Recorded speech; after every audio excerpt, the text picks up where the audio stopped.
Hello everybody, this is Officer Engel Brexton, your Media Production Specialist of the Marysville Police Department. I'm here to teach you how to use the online reporting system from the Marysville Police Department webpage.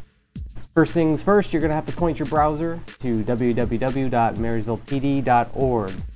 Once you're there, you'll be presented with our webpage here. If you take a look around, you will see there are several ways to locate the crime report section. You will notice that in the how-to area, you'll find fill out a crime report there. You'll have report a crime online and the quick links, and then finally down below you will have online crime reporting and this giant icon. Go ahead and click there, and you'll be presented with this crime map featuring the jurisdiction of the Marysville Police Department, surrounded by the outside jurisdictions. First, you're going to need to notice that this is the city of Marysville, California, not Washington or Idaho or wherever else Marysvilles may exist. So once you're sure that this is Marysville, California, you may proceed. On the outside of our borders, you will find Yuba City, Sutter County, and Yuba County Sheriff's Department, each one servicing different parts of this area. Just because you have a Marysville address does not necessarily mean that you are serviced by the Marysville Police Department. So these are our borders here, and once you are sure that the crime occurred within these borders, you can click within the white part of the map. Pretend the crime occurred right over here. Click there, and you will be presented with the rules and tips necessary to complete a crime report appropriately. You need to make sure that you follow these guidelines here. This is not a place to report violent crimes, crimes in which suspect information is available. And then when you do get the opportunity to fill out the narrative, follow basic grammar rules. Follow the who, what's, when, where, and hows to keep you organized and on track and make sure you write in a detailed manner. Please note down below that these crime reports will be reviewed by detectives, okay? And make sure that you include the appropriate contact information, most importantly your email address, as detectives may need to contact you for more information and follow-up questions. So make sure that you fill this out completely and accurately, and once you submit it, you will be given a report number for future reference. It is important that you print that out or write it down. It's going to be emailed to you, so you'll have it for your records. And probably the most important part of this is filing a false police report is a crime. Once you have read all these, go ahead and click I agree. And there you are. You are set up, you're ready to go, and the next thing you're going to do is you're going to fill out or select your crime incident. Now, there are several incident types listed, followed by the definitions and the examples. Go ahead and pick the one that applies mostly to what you are dealing with. Notice that there are no serious crimes listed here, as those are reserved for officers. So in this case, we're going to use theft as an example. So go ahead and click your crime and click on Start Report. Now you'll see you'll have two choices. You'll have Original Report and Supplement Report. A original report is something that an officer has not responded to your house or has not taken a report, and more importantly hasn't given you a report number. If an officer has given you a report number and he's asked you to supplement that report, say with a updated list of damaged items or stolen items, you can reference his original report number in that box there, and the report number kind of looks like that, 1306-0017. So fill that out there if you have that, followed by the officer's name down below if you know it. And if, like I said, if you don't have a report number, none was ever given to you, then you're going to want to select Original Report, as this is new to Marysville PD. So now you're going to select between individual business. If you're reporting it for yourself, you want to select individual, and if you are reporting for an employer, a government agency or business, you're going to select business. So this is for an individual. Click continue and you will be presented with your personal identifying information, starting with your first name, middle name, last name. Now keep in mind that this needs to be accurate. You cannot be anonymous. This is important information, and if it is incomplete or incorrect, it will not be accepted, and it will be either rejected, sent back to you for fixing, or if there's no information left for us to use, it'll be discarded. So fill out your information, starting with your first name.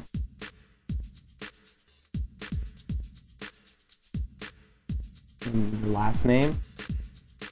Your street address.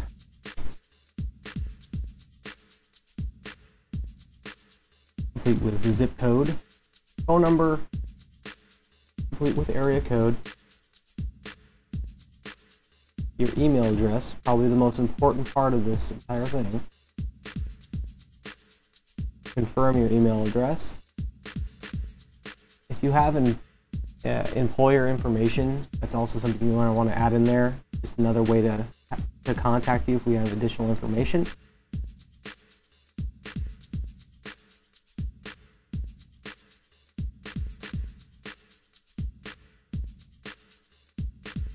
Several other checkboxes that are important to identifying who you are.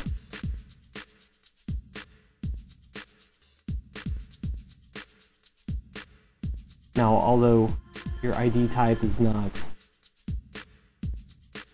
an asterisk field, it is very important to identifying you, and it will help us if we get into a situation where we can't identify you. It'll be the easiest way for us to ID you. So please enter your driver's license number.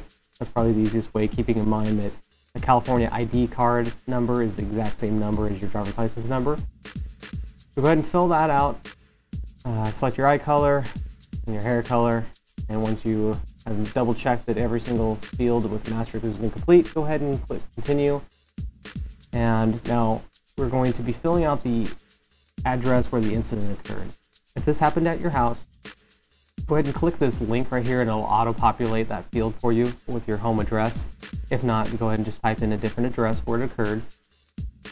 You're going to want to enter what time the crime started. So in this case, we're going to be talking about a stolen bicycle. So I know that my bike was last seen at my house at 2:35 a.m.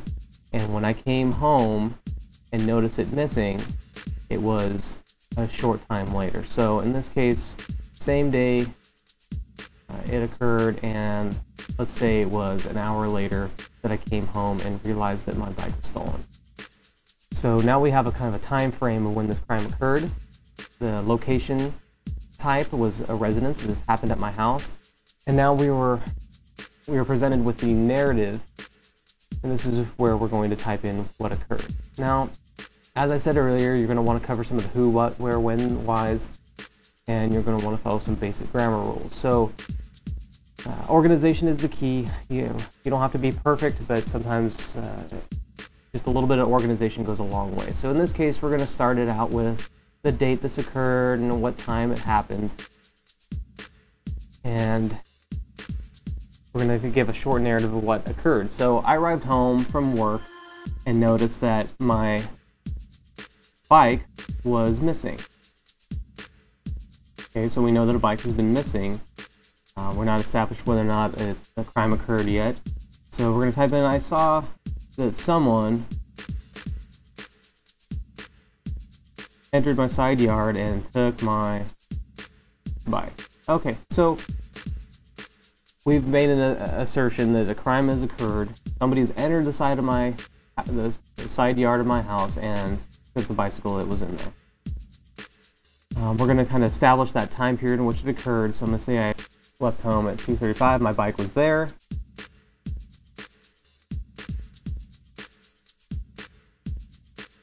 Now we're going to establish whether or not we have any suspects. And if you have suspects, you're probably not going to be using online reporting. You're going to be contacting the Marysville Police Department. So I'm going to establish here that I have no idea who took my bike. I asked my neighbors. I did a little bit of the canvas and started talking to my neighbors and found out that they haven't seen anything, that nobody saw anything, that there's no surveillance videos set up on my house or in my neighbors' houses. There's no clues left behind that I can see, and that precludes why we're using the online reporting system and not talking to an officer directly. So we've established that we've done more than notice the crime occurred and called law enforcement. We looked around and saw that there's nothing to go on as far as we can see. So no evidence left behind.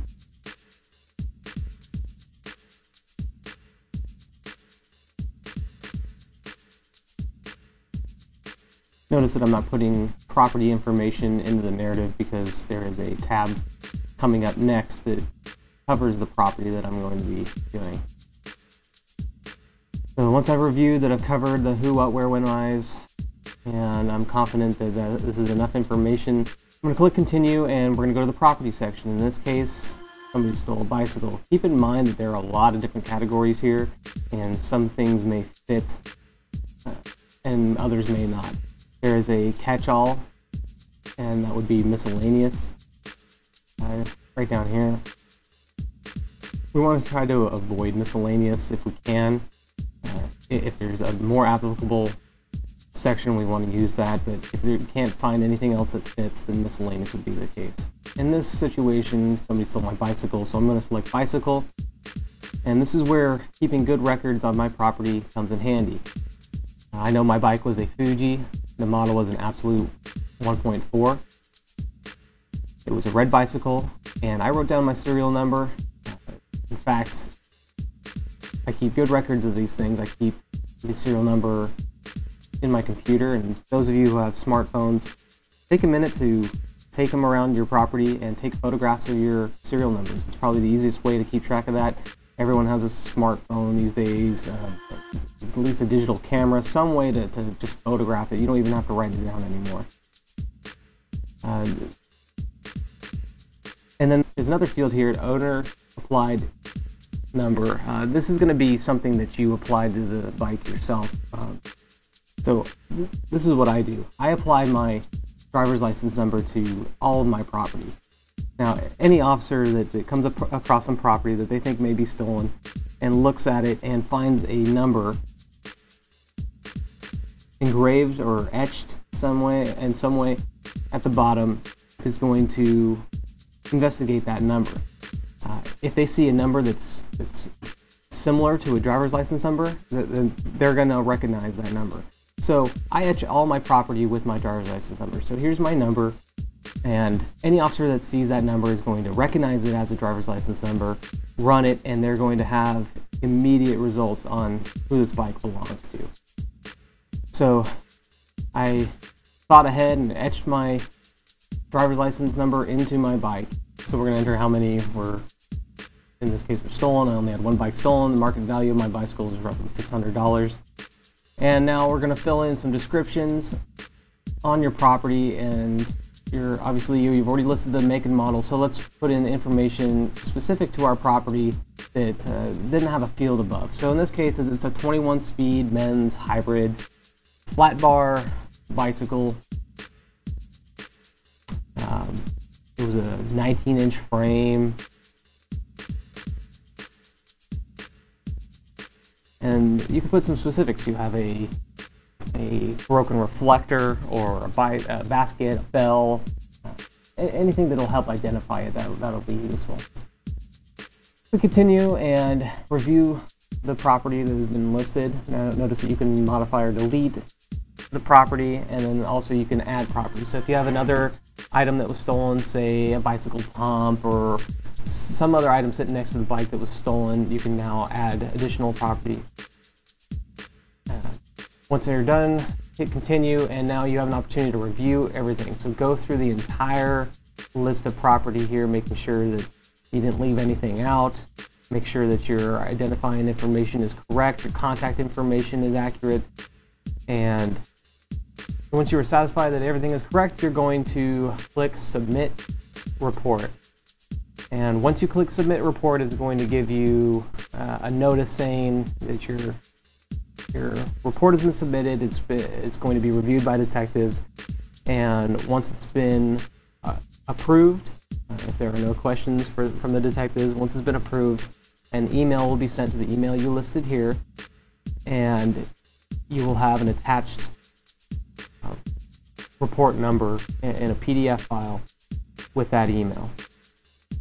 So once again, it's very important that your contact information is correct. If they cannot email you, you will not get a copy of your report number. You will not be able to reference this for additional information. You won't be able to contact the Marysville Police Department for more information, so make sure it is accurate. And there you have it. I hope this was an educational, informative tutorial. I hope it encourages you to contact the Marysville Police Department via the online reporting system. And I thank you very much for listening to this tutorial. Have a great day.